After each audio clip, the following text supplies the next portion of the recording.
El arte del señor Cisneros. Los hechos que narraré en este escrito son de índole secreta. Me declaro culpable por los controversiales comentarios sobre los hechos ocurridos en la calle Independencia, muy cerca de la antigua iglesia de Solares.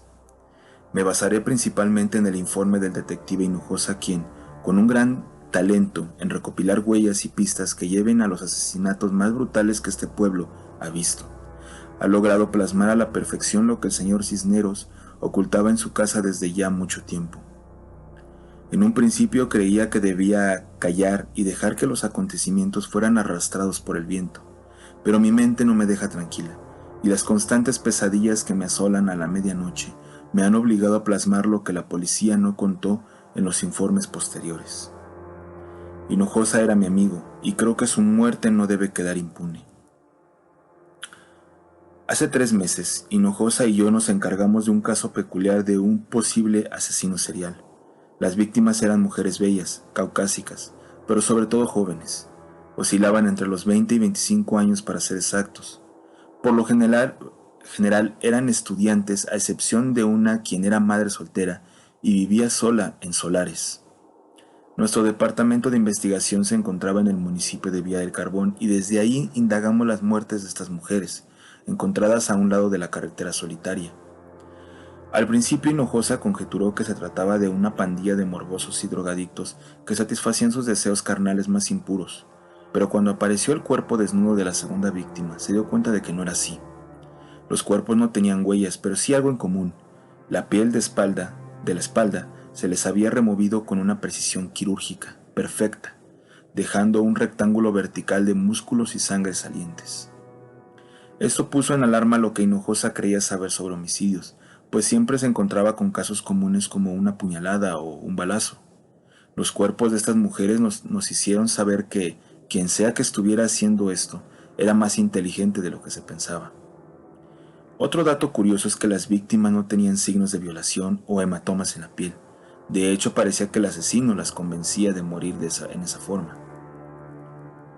3 semanas después, Hinojosa alertó a la policía de Solares que vigilaran constantemente los caminos por la noche, pues parecía haber un asesino serial suelto que desollaba la espalda de sus víctimas. Un día, uno de los forenses nos alertó de una evidencia extraña que había encontrado en el cuerpo de la primera víctima. En la esquina superior derecha del corte de la espalda se encontraba una pequeña mancha de pintura acrílica sobre el músculo expuesto. Hinojosa y yo nos quedamos desconcertados en el momento, pues no teníamos idea de lo que esto se pudiera significar. Indagamos en pintores de casas o negocios, pues en Villa del Carbón este oficio era de lo más común.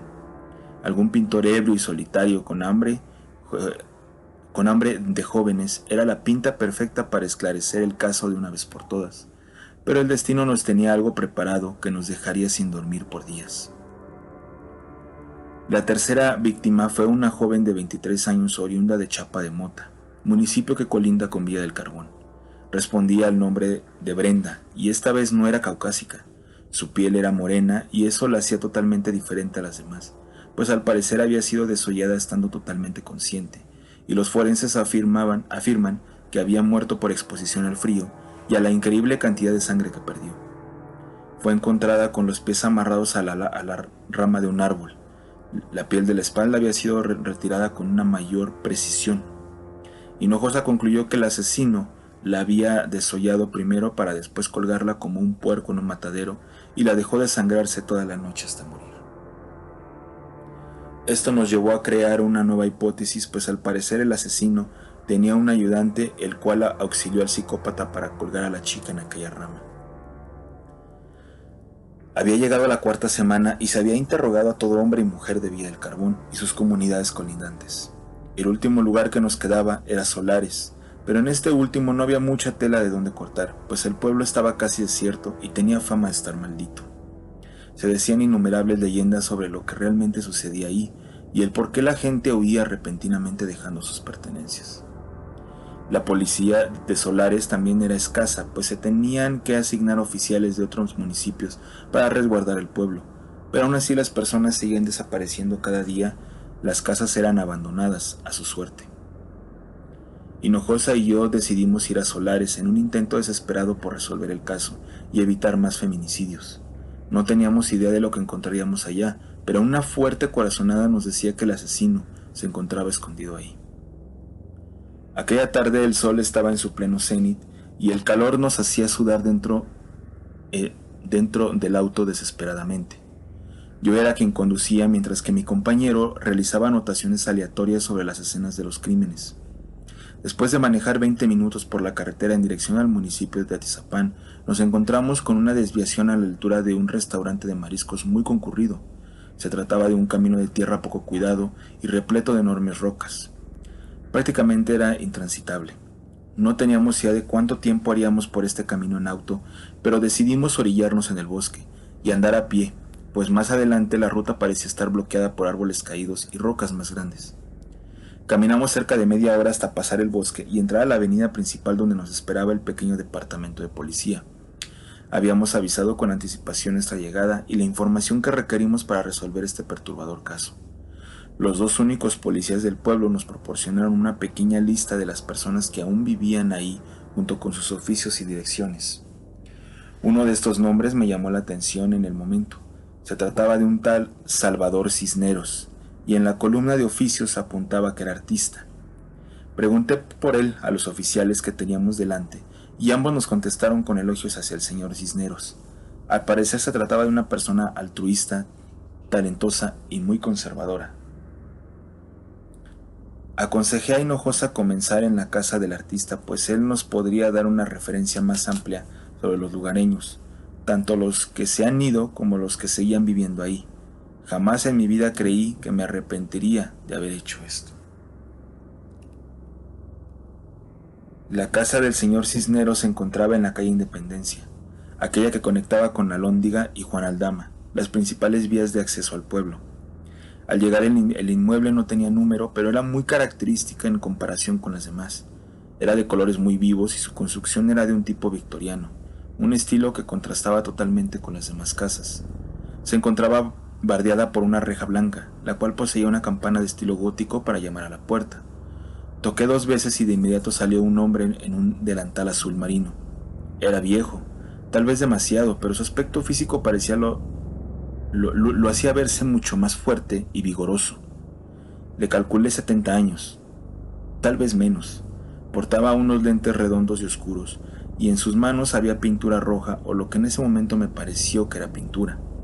Su delantal se encontraba pulcramente limpio. Hinojosa lo saludó amablemente con un movimiento de la mano derecha. Al llegar a la reja, el viejo artista e Hinojosa comenzaron a entablar un diálogo extenso sobre las violentas desapariciones de la región. El hombre era de lo más amable y contestaba con una pulcritud envidiable, hasta cierto punto extraña. El gran aumento en sus lentes mostraba una mirada penetrante, centrada, vidriosa en muchos sentidos. Por un momento me pareció que ocultaba la verdad sobre estos asesinatos, pero por otro lado, me hacían dudar sobre él y me obligaba a convencerme a mí mismo que eran solo supersticiones. Jamás imaginé que este hombre ocultaba en su casa un reino de sangre y muerte. Después de varios minutos de conversación, Hinojosa cortó el diálogo y terminó con un buenas tardes. Caminamos por un rato en silencio, pero al llegar al portón de la iglesia, perdiendo de vista la casa del artista, estaba por avisar a Hinojosa de las extrañas actitudes del hombre, pero al parecer Hinojosa ya lo sabía. Mi compañero comenzó a crear un plan. Había algo extraño oculto en esa casa y teníamos que averiguarlo. En esta parte resumiré las horas que vigilamos la casa del señor Cisneros, esperando que saliera. La espera dio sus frutos y el hombre salió a caminar en dirección a la iglesia hasta perderse en el umbral de la noche. Hinojosa y yo nos escabullimos al interior de la casa. Al principio nos pareció encontrarnos con el hogar de un hombre recto, de buenos gustos y al parecer humanitario en todos los sentidos. Ambos nos pusimos guantes y comenzamos a buscar pistas, huellas, algún indicio que nos demostrara que estábamos en el lugar correcto. Estuvimos cerca de 15 minutos investigando sin encontrar nada. Estábamos por salir de la casa cuando nos percatamos de una puerta oculta al final de la escalera. Parecía estar camuflada con la madera de la pared. Hinojosa se acercó a ella y comenzó a estudiar su contorno. La luz de la luna era nuestra única guía y nos permitía un campo visual amplio. El secreto de su apertura lo encontramos en el acto. Se trataba de una puerta corrediza que al empujarla entraba dentro de un riel oculto que le permitía deslizar con facilidad. Lo primero que nos mostró la luz de la luna fue un tramo largo de escaleras que llevaban hacia un sótano oculto y lúgubre. Un terrible olor se desprendía de aquel sitio que nos provocó náuseas.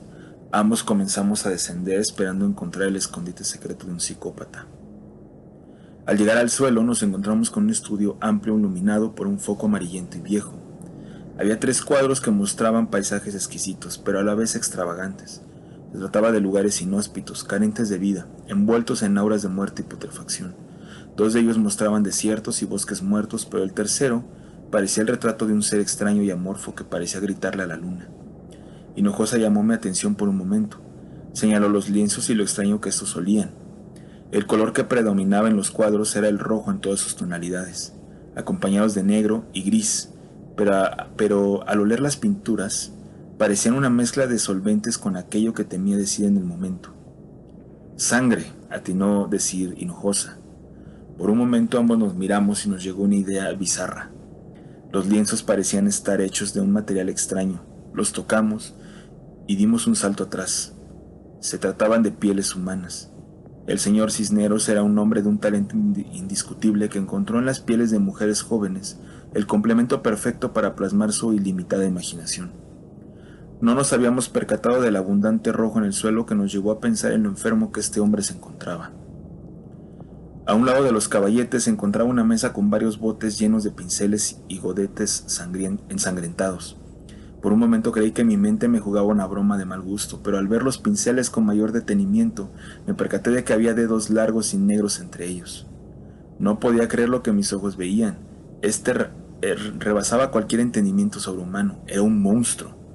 En la parte de atrás del estudio pudimos ver una puerta astillada que se encontraba entreabierta. Hinojosa se acercó primero y con suma cautela abrió la entrada en lo que parecía una pequeña bodega. El olor aquí era insoportable y en la oscuridad latente había un bulto en el suelo que se movía con extraños espasmos. Por más que abríamos la puerta, la luz no entraba en la habitación. Escuchamos unos pasos bajando las escaleras. La madera crujía ante sus pies y su mera presencia me dio que pensar. El señor Cisneros sabía que nos encontrábamos aquí, husmeando en su estudio y horrorizándonos con su arte bizarro e inhumano. Hinojosa y yo decidimos escondernos en la pequeña bodega y enseguida nuestro mundo se sumió en tinieblas. Los pasos del artista se aproximaban pesadamente y a través de la antigua chapa de la puerta pudimos percatarnos de lo que este psicópata tenía planeado hacer. Traía consigo un saco de tela manchado de sangre seca. De este sacó una especie de bulto orgánico, pálido y rosado a la vez. No tardamos en confirmar lo que era. El hombre había asesinado a otra mujer y lo que veíamos era su espalda cercenada. Repentinamente un gemido se escuchó en la oscuridad. Ambos volteamos hacia atrás y nos topamos con el bulto que se contorsionaba. El señor Cisneros abrió la puerta de la bodega y nos miró con una enorme sonrisa dibujada en su rostro. En su mano traía un enorme cuchillo afilado del cual goteaba sangre fresca.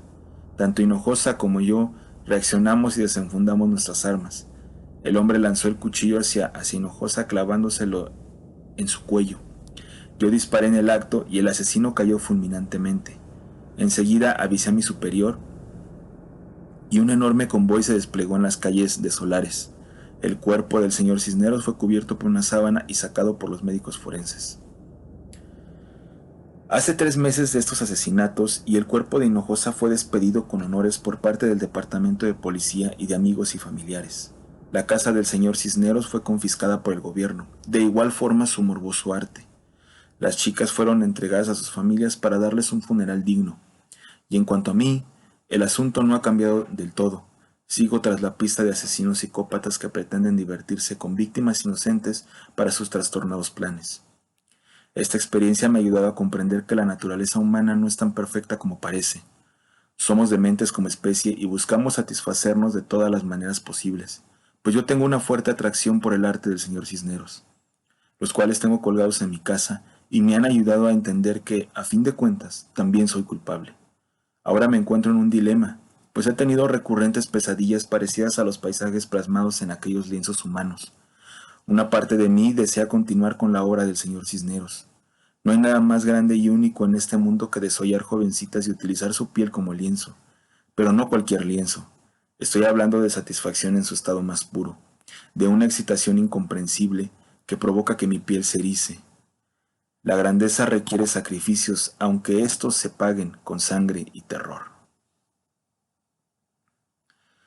Si te gustó este relato, no olvides darle like y suscribirte. Eso me ayudaría mucho.